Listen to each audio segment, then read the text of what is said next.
Good morning, folks. This is Rod with Win by Doing. I'm a part-time reseller, primarily on eBay platform, but also do a little dabbling in Etsy and Poshmark. I'm kind of letting those platforms die. It's just not my thing. I find that eBay fits my lifestyle better than any other platform out there. I think you get much more return on the work involved just based on the traffic that site gets. I do sell books on Amazon as well as some merch on Amazon. I do a few t-shirt designs. I'm not real heavy into that, but I do periodically put out videos on GIMP, which is a photo editing software. It's free because I'm cheap like that, and I do put videos out there occasionally on what I learn in the process of creating my own t-shirt designs, kind of informational / tutorials in really scaled back layman's terms. As you can see, I am wearing a jacket today. It is a balmy 58 degrees out this morning here in the inland northwest. Definitely signs that fall / winter is here, or it's on its way. Right now I am heading to work, but before I go to work, I have 2 packages to drop off at the post office. Care Bears, got one more lot sold. I kind of messed up on that listing. I think I was just doing sell similar based on my previous listing, and some of my listings that I was doing was for single bears, which was under £1, so they could have gone first class. And then all of a sudden I have this one that I sold 3 and just took it, it actually took it over the £2 mark. So I turned a $10 sale into a $7 sale, and as you know, I only have about 75 cents to 80 cents in each one of these. Let me drop these packages off and I'll finish when I get back. Okay, got that package dropped off. Are you gonna back up or? Come on, dude. I would have backed you. Anyway, I dropped off the packages. The other package was one of those scale die-cast cars. Not a huge sale. Coming up in some of my future what sold videos, you're going to see probably more things that aren't bringing high dollar. They're high dollar items, but the point is they're selling. And, I've gone back and forth with this since I've been doing eBay, and I want to buy items that have a higher profit margin. I'm tired of piddling around with these low cost or low price items, but now I'm at the point right now that I'm looking at running these auctions. Things are moving, so I can either sit on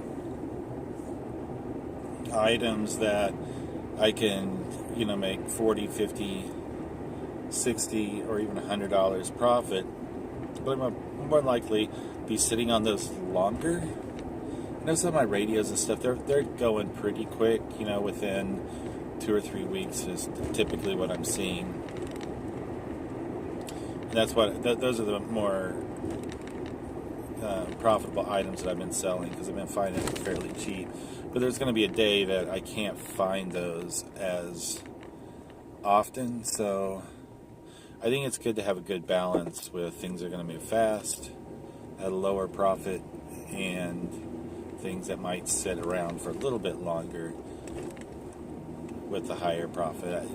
I think that's something I'm learning right now. So I've pushed quite a few things at auction lately. I know I keep talking about it, but it's just different things I'm trying. Not only to utilize the free listings I have, but I've gotten to point two after the snafu with not realizing that currently your free listings on your store subscription is only for fashion and collectibles. I've now that I understand that, it doesn't hurt so bad when I know I'm paying a 25-cent insertion fee if the item's going to move fast. I mean, it's just one of those things, I think.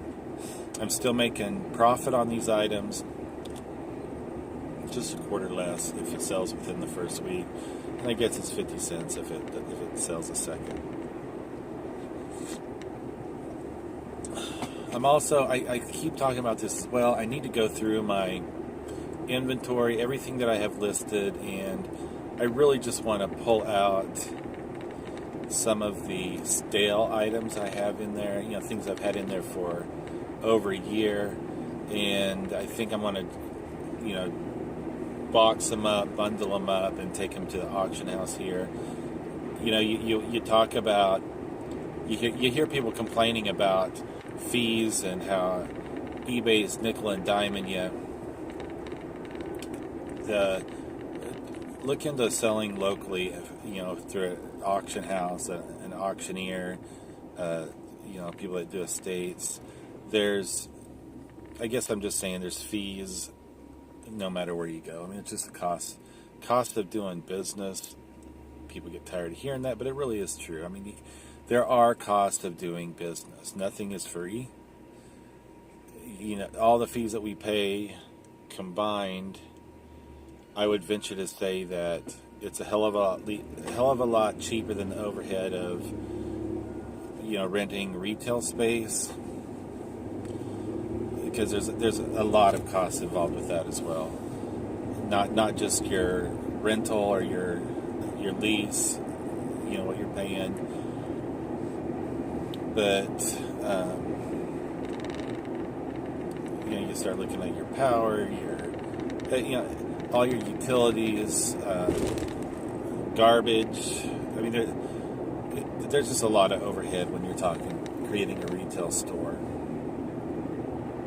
I think that probably the best route to go if you're going to do that is rent out a space large enough to where you can, set up like a flea market type atmosphere or antique mall or whatever, where I think most of your income is going to be coming from charging people for those spaces, and that would help cover the cost of some of that overhead. But just if you just wanted to open a retail store, it's going to far outweigh the costs of selling on eBay, and you're not going to have the reach. I think I don't think people put enough emphasis when they talk about this is the audience that you have through eBay, and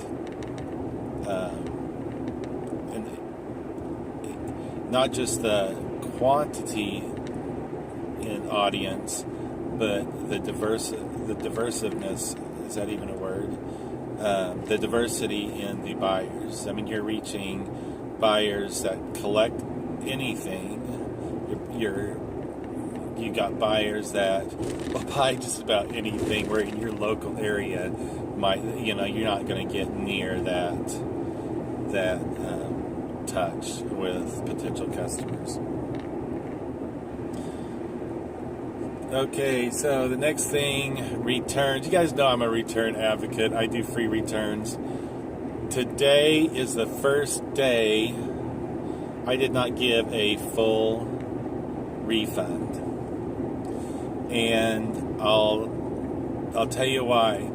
I sent out this Mac Art Explosion. It was like 20 CDs with all this image art, and the buyer was a no feedback buyer. He was fairly new. I did, to be honest with you, I don't even pay attention to that. I have far more things to worry about than checking somebody's eBay profile when they're buying something from me. But they returned the item, didn't need it anymore. Well, of course they didn't need it anymore.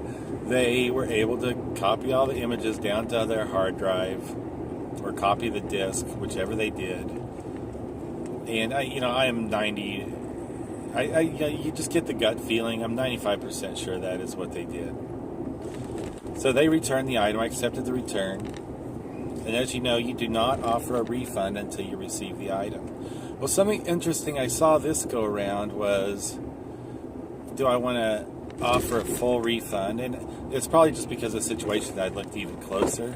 I don't know where the hell that guy's going. But it gives you the option of taking a percentage of the refund off. Now, when you see those percentages, it's like 10, 15, 20, 25%, I think is what it went up to.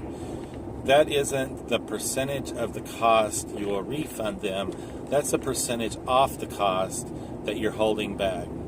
So I held back 25%, and it also gives you the option to refund the original shipping.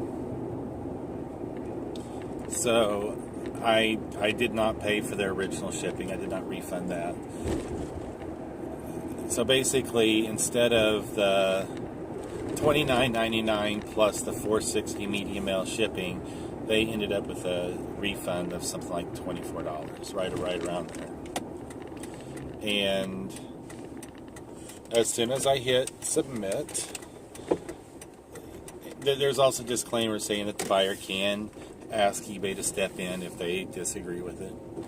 But as soon as I hit submit, it pops up to a new screen that says basically, why did you not refund entirely? It gives you some question or some selections in a drop down, and the one I selected was I did not agree with the buyer's return reason.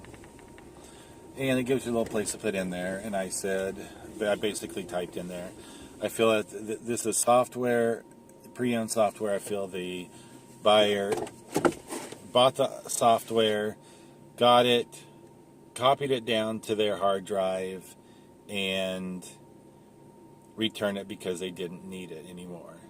And I also added in there, of course they didn't need it anymore. They don't need the disk anymore because they burned everything, all those images down to their hard drive. And I hit submit. So more to come on that. But yes, Rod did the first sale where he did not refund 100%. And, out of all the sales I've done, that's the one that